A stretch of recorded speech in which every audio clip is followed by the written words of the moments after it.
What's going on, everybody? Welcome back to the Game Night Lounge Media Network, and I am your host for this show, The Jump Off.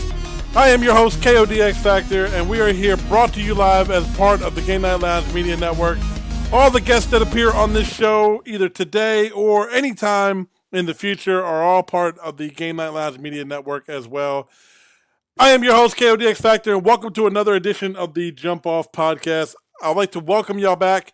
Our first episode was a fantastic kind of intro, small leeway into what we're trying to do here as far as our podcast media network and how that's all kind of centered around. I'd like to thank everybody that listened and anybody who sent questions in. I greatly appreciate it. And like I said last week, or not, technically it's actually longer than a week now. Last time I talked to you guys, it was the massive God of War release.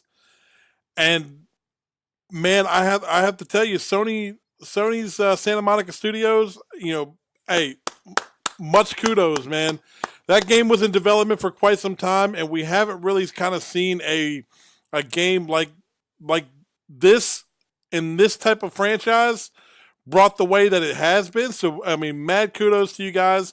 So, obviously, you know that this episode is going to be really God of War heavy. So I'm going to focus on a couple things I want to talk about today, and God of War is definitely going to be one of them, and Sony Santa Monica Studios. So greatly appreciate what you guys have put together. I also want to talk about Radical Heights, which is the new Steam Battle Royale game from Boss Key Productions, and some of the fire that they've been taking as with their game, and what their studio head Cliff Bleszinski has been talking about with that game since its early access release on Steam, and we'll get into that here in just a short while. But I wanted to start this show off and kind of kick it off with obviously the big game of April, which was God of War.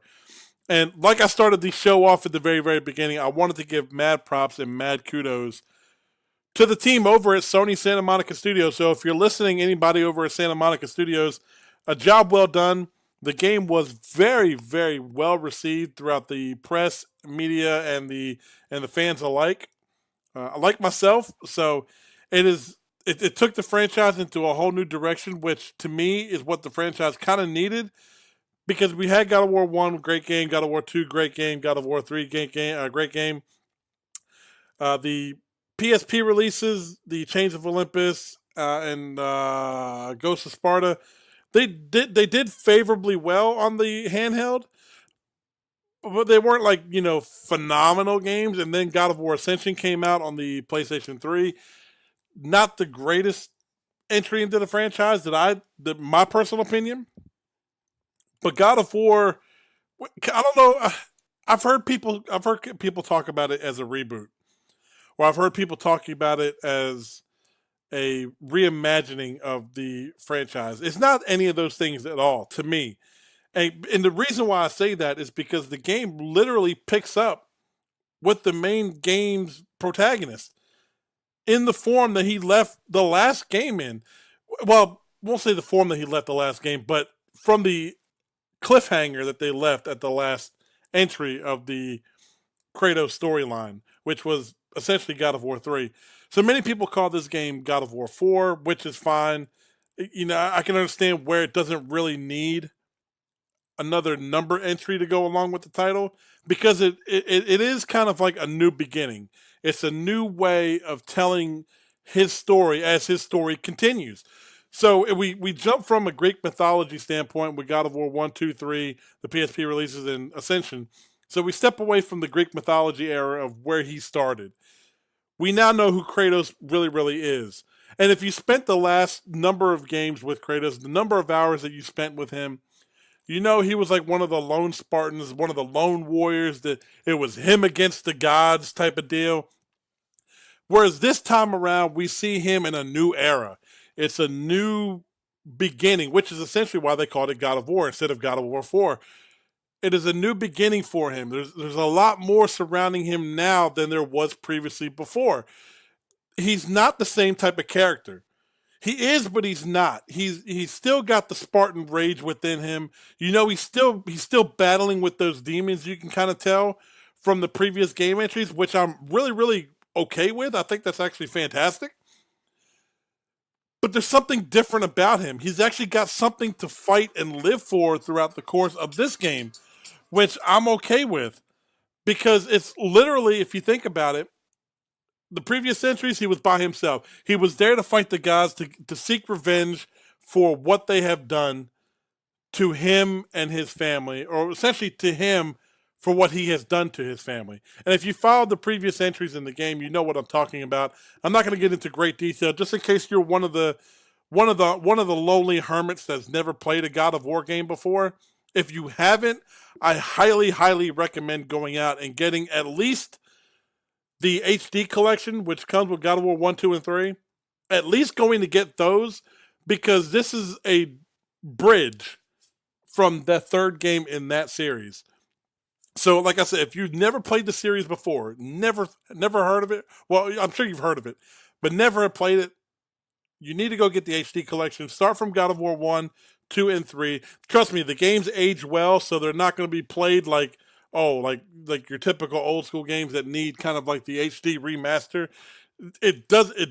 God of War is one of those games that essentially ages very, very well. So you don't have to worry about kind of like trying to relearn the curve as you go along.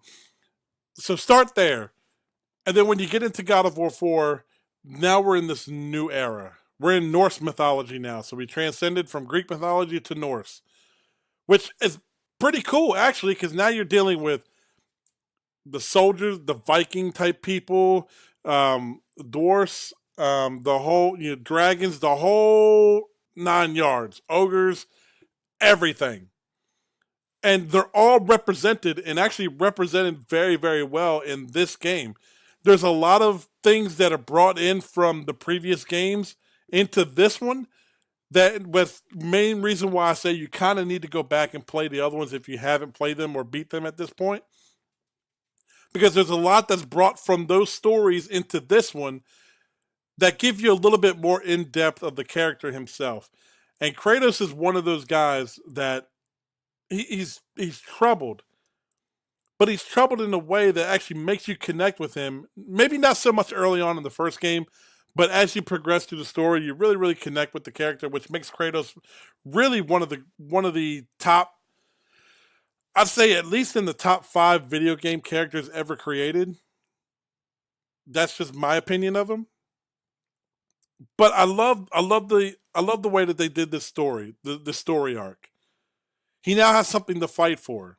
He's got, and many of y'all have seen the trailers already, so you know exactly what I'm talking about. He has a family he's got to fight for.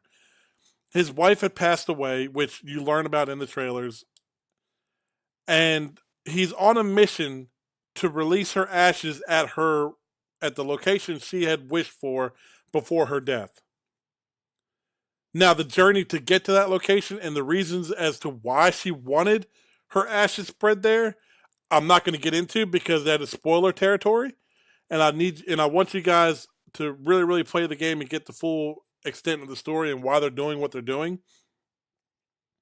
But now he's got somebody that's actually fighting alongside him. He's got a companion, so he's not the lone soldier out there fighting against the world now by himself. He's there fighting alongside his son Atreus. Now I know many of y'all probably thinking, okay, is this just another one of those type of characters that tends to get in the way? You gotta constantly go to protect him. You're fearful of him dying. It doesn't really work that way at all. Your main center point or your focus of attention is going to be Kratos himself. Your son is there as a fighting companion, yes, but he's more so there to kind of help you out in some of the bigger battles. And trust me, there are a few that you're going to be glad you had him around. And he's not just one of those CPU characters that goes out there on his own that's controlled completely by computer. You don't control his movements per se. The computer moves him around. But you can control his fire rate, who he fires at. If you need attention brought off of you because you just got way too much of it at this point for you to handle, you can control him to shoot arrows. You're going to need him to shoot arrows at particular pieces within the world to solve puzzles. which is actually a really, really cool and unique dynamic that they added to it. But more so to me personally, it's not so much of the aspect of now you have a companion that fights alongside you, but now you have a companion that you actually feel for as you hear the story unravel as you go through the game. You fight that inner battle within yourself as a game player that Kratos is going through the entire intensity of the game or entirety of the game. Does your son know who you really really are? Does he know about the journey you had gone through to get to this point? The answer is no. He doesn't know any of this. And the story of his troubled past starts to unravel through people that he meets within the game and him battling how do I tell my son? When do I tell him? There's many people that have that same type of troubling conversations with their own kids nowadays. That's what kind of makes this story a little bit, I won't say hits close to home because it doesn't really hit close to home with me per se, but many people out there. If there's something that you've never told your son or your kid, daughter, son, doesn't matter, either one. The way you go about telling them your past, things you've done, things that have made you who you are. These are conversations that I think one all of us should really have with our kids to begin with. And that's why that kind of makes this story really, really relevant, even with it being in the Norse mythology period. So I was actually very, very happy with the game. It's a long game. I will say that. It's not going to be one of those games like previous God of War entries where you're going to be done with the game in 6 to 10 hours. It's not really going to be that type of game. This game has a lot more to offer than as far as content goes than those previous games had. And it's not to say that the previous games didn't offer enough content for you to play. It sure did. But this game tends to add just a bit more that I wasn't really expecting to begin with. Now, I was aware that you can upgrade his equipment.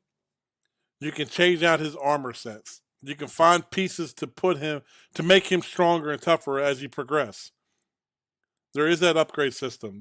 That's kind of stayed on par with previous entries. Maybe not so much the equipment, but you can upgrade. Now you can do both. You can flush out your skills, upgrade your equipment, and find new equipment that are broken down by rarity.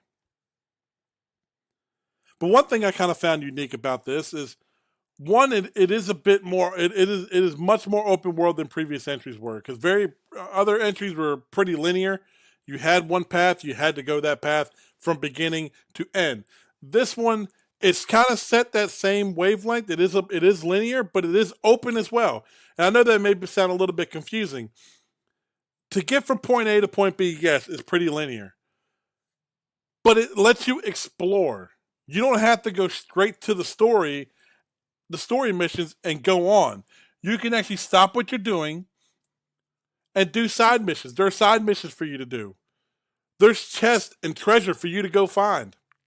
And many of that stuff you're not going to find on the story path. You have to venture out. So once you reach a certain part in the game, and again, I'm not going to tell you exactly where because you have to play the game. There's going to be a point where it allows you to expand out and search, run into new encounters, run into new enemies, side bosses.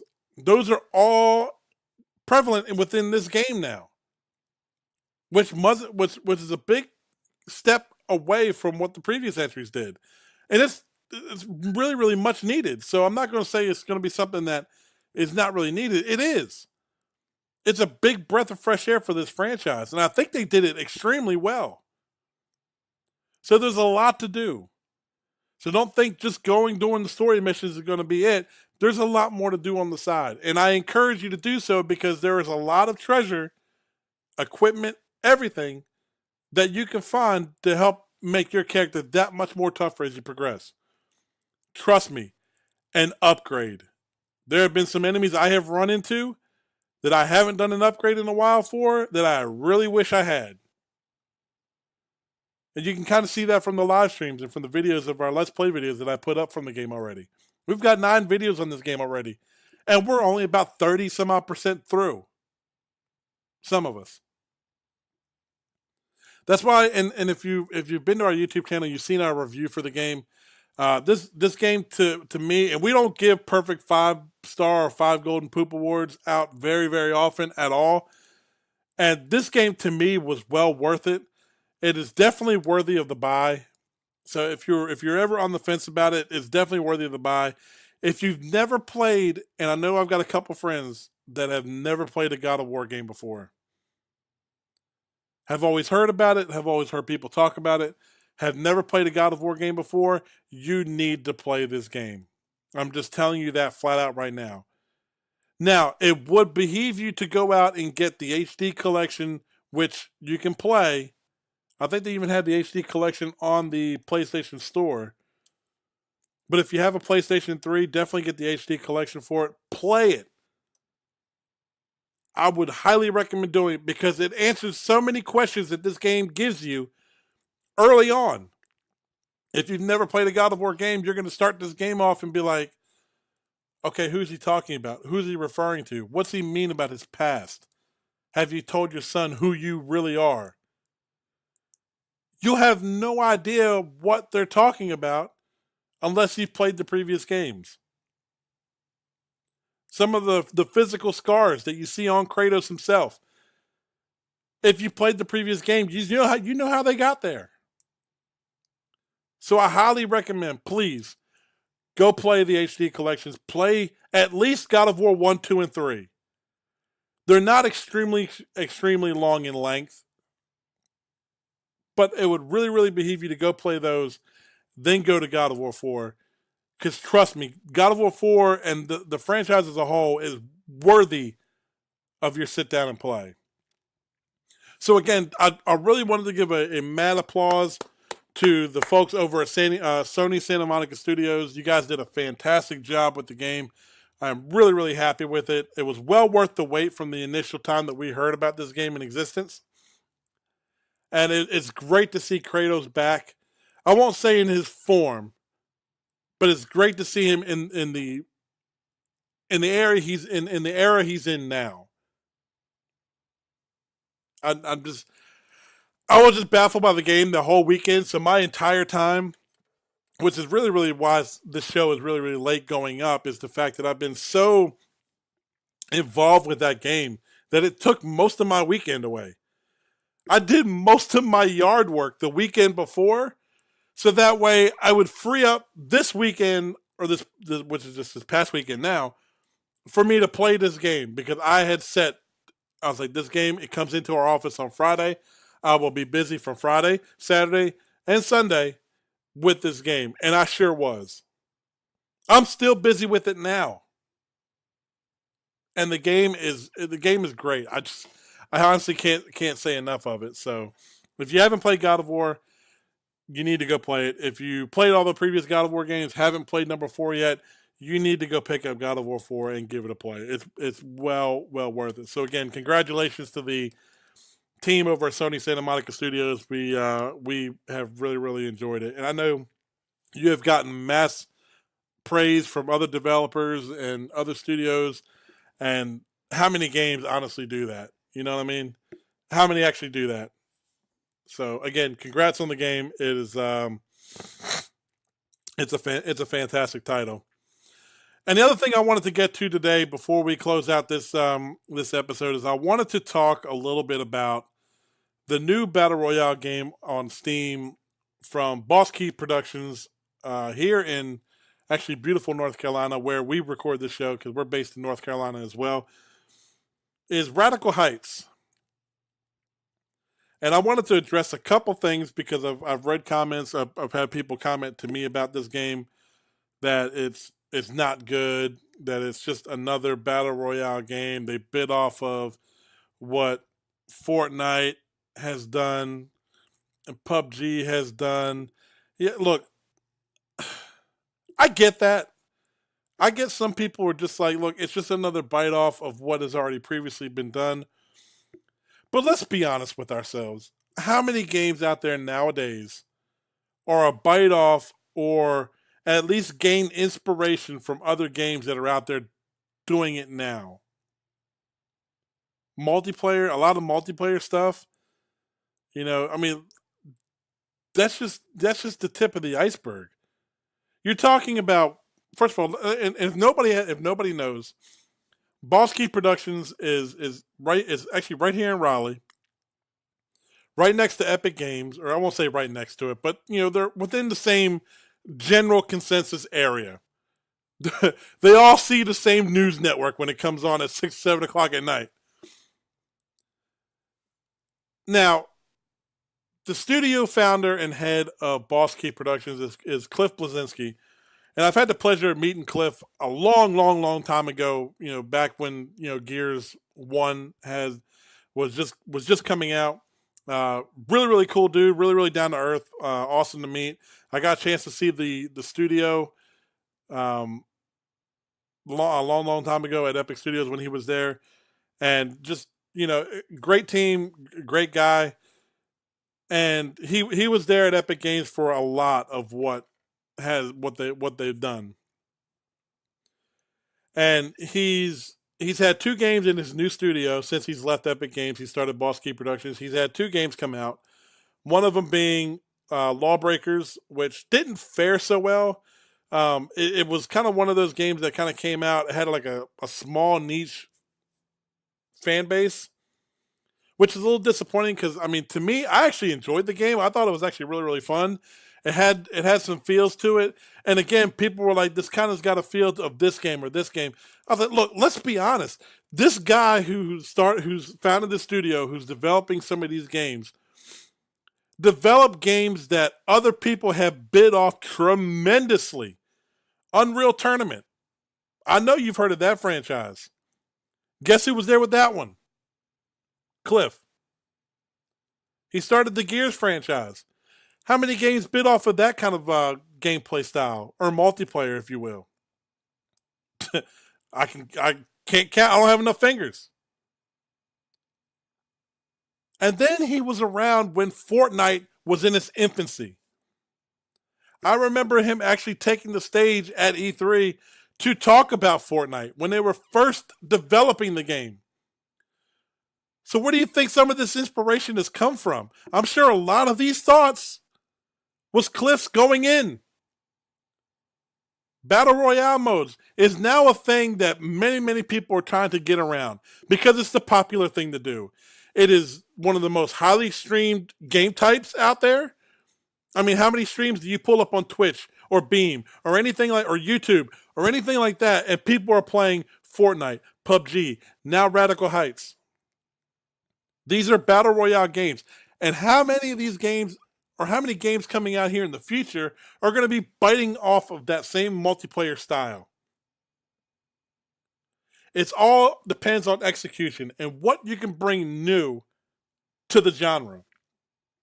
It's not about a bite off of the play style. Let's be honest. I mean, come on. Let's be serious now. Many people get bit off many and many of games before. It's what you do with it that makes it unique and separate itself from the others. Now, many times studios fall into the trap of, we're going to develop a game, but we're going to do this and this because it's done really, really well on this. That's not the way to go into it. The best way to go into it, especially with a game like Radical Heights, is what can we do different to make it that much more fun for players, that much more interesting. What new content can we give to this play style that makes it unique, that separates itself? Now look at the other two, the two big ones in this category. PUBG. It has its the realism, the realistic feel of of the open world, big island, 100 people battle royale. You go out there, you find weapons, you find attachments for these weapons, you put them together. It's got that realistic feel to it. Vehicles are in that game. Then you got Fortnite. And come on, and let's be honest now, Fortnite did come out after PUBG, so many of you Fortnite fans out there talking about the Radical Heights had bit off of Fortnite. Fortnite bit off of PUBG, but they did it in a unique way that made it accessible to many people. And we're not just talking about adults. Look at the audience. PUBG, mainly teenagers, adults. PUBG. Fortnite. I've got an 8-year-old that loves playing Fortnite. It's more kid friendly. It's got the cartoony feel to it, the different art style. The gameplay is different. You can build barriers to kind of help protect yourself. And I bet you that many of you didn't even know that Fortnite was actually a multiplayer game that had no Battle Royale system to it at all prior to the Battle Royale system coming out. It was a different game. So a lot of the elements within Fortnite give it something different that PUBG didn't have. You have a lot more younger audience, all the way up to adult, playing Fortnite. I'm not saying Fortnite's bad. I'm not saying PUBG's bad. I'm not saying Radical Heights is bad. They all, to me, offer something unique. And as they build upon these three games specifically, because I know there's going to be more coming out down the line. I've heard Call of Duty's got a Battle Royale system coming out with Call of Duty. And we'll get to that in a later episode as E3 approaches. But it offers something different. All three offer something unique. Now, Radical Heights is doing it a little bit different. It's a lot of cash involvement and use those cash to buy weapons and stuff without the game. Now the other two do that, and I think that's actually a pretty unique thing to do.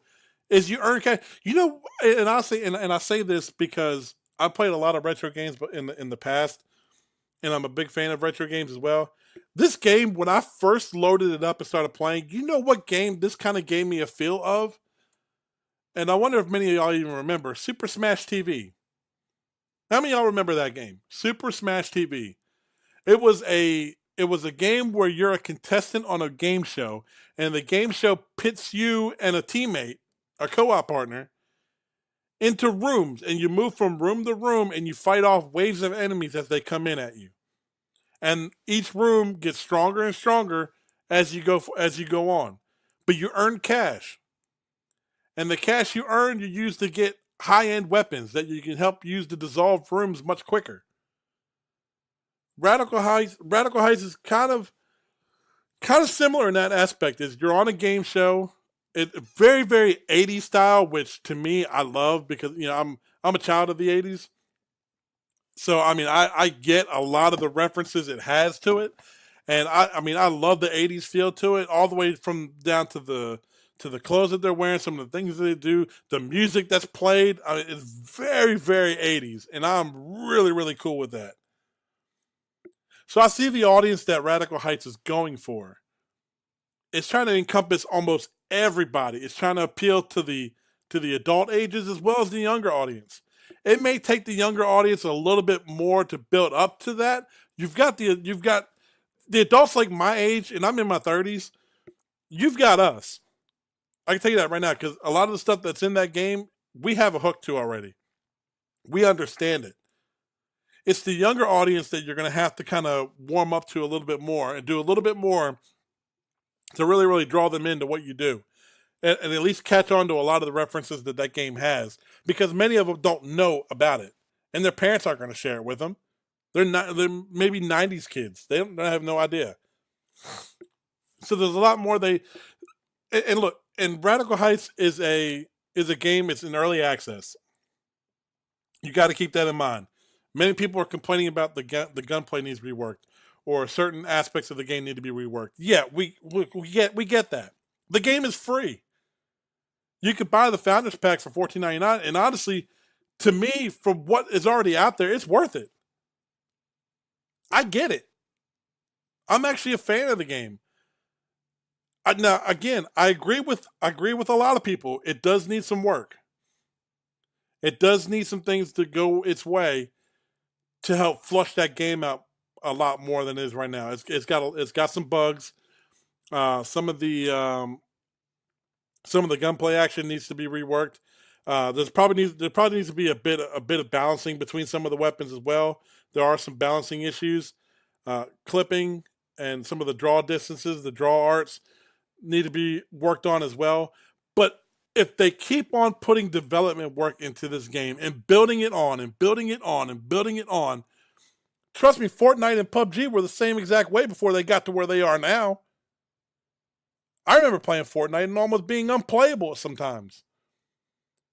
Lord, PUBG on Xbox is still unplayable to many. But you got to look. The game is free on Steam. Let it develop. You gotta let it. You gotta let it progress. Give the studio some headway, and just understand that they are building something here that separates itself from the other ones, that separates itself from the contenders. You can't really look at Fortnite and say, "Oh, you're competing with Fortnite," or "You're competing with PUBG." It kind of has it's a battle royale game. Yes, I get it, but it's doing it differently, much like Fortnite is doing differently from PUBG. And we're gonna have to see as it goes a lot, further into the future, to what this type of genre holds, how much longevity it's going to have to it. But again, if they put more development time into this game and keep on building it like they're doing now, I've seen a couple patches for this game already come out, and the additions that they're making to the game. This game could be well on its way to be kind of special. I'd like to see it get a console release at some point. Do kind of like what Fortnite did. Do kind of like a slow rollout, which I can see that they've already done that with Steam. They got the free one out there now. Develop an Xbox and PlayStation version of it. Put it out there for free like they did with Fortnite, and then do like some of your transactions that you have available on Steam. Make that available within the console versions. And here's an idea. Do something that neither Fortnite or PUBG have done yet. And I'm kind of surprised. Because honestly, Fortnite doesn't require a lot.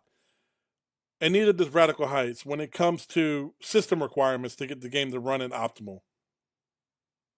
It doesn't require a great deal. I've got a really old laptop that I'm playing Radical Heights on right now. Have no problem. At least running it anyhow. Here's the idea. There's an audience you can get to play your game, especially if you want to try to hit a younger audience. And that's why don't you put out, when you do a console version of this game, which I would highly recommend, do a Switch version of the game as well. Put on the Nintendo Switch.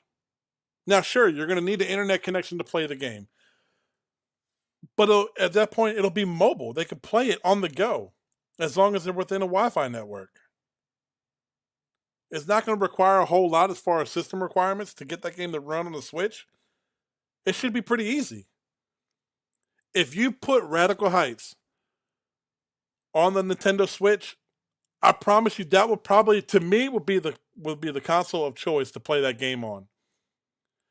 I think it would do extremely well if you market it right. And I think you can have a pretty big install. I mean, because you got a big install base right now with that system, and it ranges from age range. It does vary, so you can hit all audiences with it. Make it free to play. Put it in the Nintendo store, but get people to play it, download it, and play it on their Switch. And I guarantee you, like I said, I would specifically, and I have an Xbox and a PlayStation and a computer. I would probably play it on my Switch a lot more. I could take it with me and play, whether I'm here in the office or I'm at work, wherever I may be. I could play as long as within our Wi-Fi network. I think it could do extremely well on a Switch. And if you want to do something that neither PUBG or Fortnite have done, none of those are on Switch right now. I don't know if they have any plans to put them on Switch. They've got them mobile phones. I figure if you got a mobile version of the game, it should be quick to say Switch. So that's just my thoughts of it. And I'm going to close out today's episode. I appreciate everybody listening. If you have any comments that you'd like to throw at me about this episode, please make sure you put them in the comment section below, or you can send them to us. You can visit us on our website at www.GameNightLounge.wordpress.com. We are on Twitter at Game Night Lounge. We are on YouTube at Game Night Lounge, and we are on Facebook at Game Night Lounge. You can find us there. You can find me on Twitter at KODXFactor. You can just follow me, shoot me any DMs, shoot me any messages that you like. Let me know what your thoughts were on the show, and even the show previously, what you think about this particular avenue we're going down. And again, I want to take the time and thank everybody for listening. Hope you guys have enjoyed yourself. Have a great week, and we will see you guys again here next week. I am your host, KODX Factor, and this is all part of the Game Night Lounge Media Network. All the guests that appear on this show and on future shows are part of the Game Night Lounge Media Network. And until next time, game on, everybody.